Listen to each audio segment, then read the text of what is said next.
Selamat pagi, salam Fransiskus. Perkenalkan saya Michael Alvarino, kelas 12 IPA.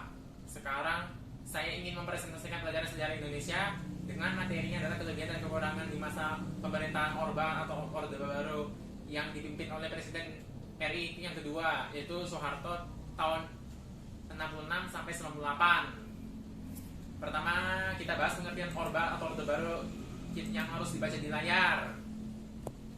Pengertian Orba merupakan rezim yang pernah berkuasa di Indonesia selama kurang lebih 32 tahun, mulai dari tahun 66 hingga tahun 98. Penamaan ini dipergunakan sebagai perbandingan dengan Orla atau Orde Lama, sehingga pemerintahan ini dianggap sebagai pembaharunya rezim Orba berlangsung sejak diterimanya surat pemerintah 11 Maret tahun 66 dari Presiden Soekarno kepada Jenderal Soeharto dan berakhir ketika terjadi gerakan reformasi mahasiswa pada tahun 98. Kelebihan pemerintah Orba: yang pertama, peningkatan GDP Indonesia yang sebelumnya hanya mencapai 70 dolar Amerika Serikat pada tahun 68 berhasil melonjak naik menjadi 1000 dolar Amerika Serikat pada tahun 96.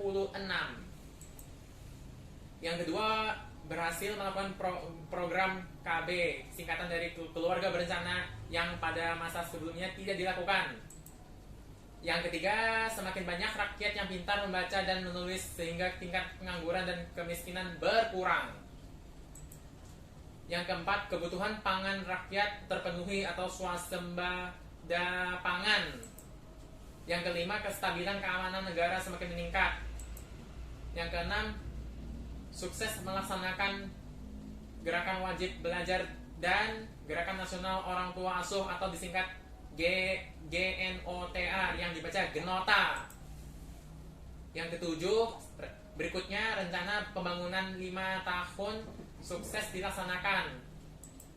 Dan yang terakhir itu adalah sudah mulai bekerja sama dengan pihak asing dan banyak menerima pinjaman dana dari luar. Nah, inilah kekurangan masa pemerintahan Orba. Yang pertama, berkembangnya praktek korupsi, praktek KKN, singkatan dari korupsi, kolusi, dan nepotisme di pemerintahan yang membuat rakyat muak. Yang kedua, pembangunan yang dilakukan di Indonesia ternyata tak merata di tiap daerah, misalnya di Aceh dan Papua yang tak tersentuhnya pembangunan, sehingga timbul pemberontakan di masyarakat karena kesenjangan pembangunan.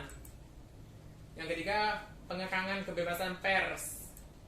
Yang keempat, sistem keamanan menggunakan kekerasan yang ditandai dengan peristiwa penembakan misterius atau Petrus bagi mereka yang dianggap menentang pemerintah.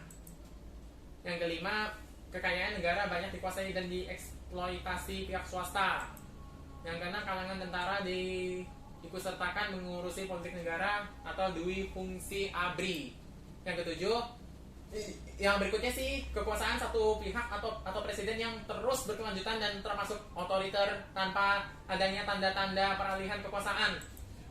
Dan yang terakhir adalah terjadinya pelanggaran HAM atau hak asasi manusia terhadap masyarakat non-pribumi.